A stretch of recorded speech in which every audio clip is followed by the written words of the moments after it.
lorsque je suis parti à la retraite, je cherchais une activité.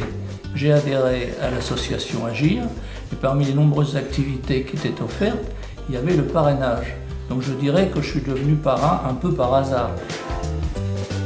J'ai une définition du parrainage parce que je me suis aperçu en rencontrant tous ces jeunes qu'ils avaient un moment difficile dans leur existence qui était de passer de l'adolescence à l'âge adulte. Ils vont devoir quitter un monde scolaire où tout est parfaitement organisé pour arriver dans le monde du travail dont ils ignorent tout.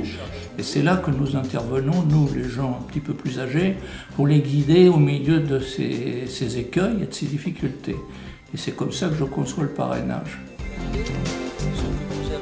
Ma motivation, si vous voulez, elle s'est vraiment révélée lorsque j'ai eu les premiers contacts avec des jeunes, parce que je me suis aperçu que ça ne consistait pas seulement pour moi de faire bénéficier de mon expérience, mais aussi de profiter de ce que les jeunes pouvaient m'apporter et m'éclairer sur leur espoir, leurs désirs, leurs projets, et que j'ignorais tout, puisque c'est un milieu que j'avais perdu de vue depuis des années.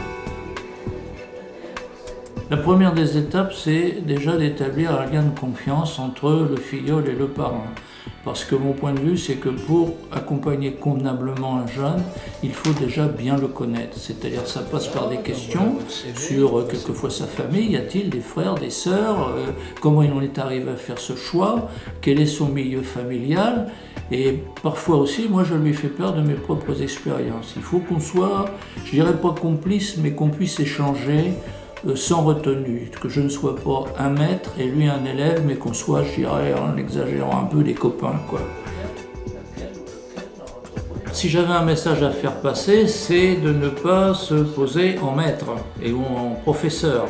Bien qu'on ait tous des cheveux blancs et qu'on ait une longue expérience professionnelle et qu'on ait souffert aussi quelquefois dans notre vie professionnelle, il ne faut pas tenir des langages tels que « moi de mon temps, mon petit gars, si tu étais de mon temps, t'aurais vu », parce que ça ne marche pas étant donné que ce genre de leçons, ils en ont entendu déjà des centaines de fois et c'est pas la peine d'en rajouter, ça n'amène absolument rien et ça n'est pas du tout enrichissant pour eux.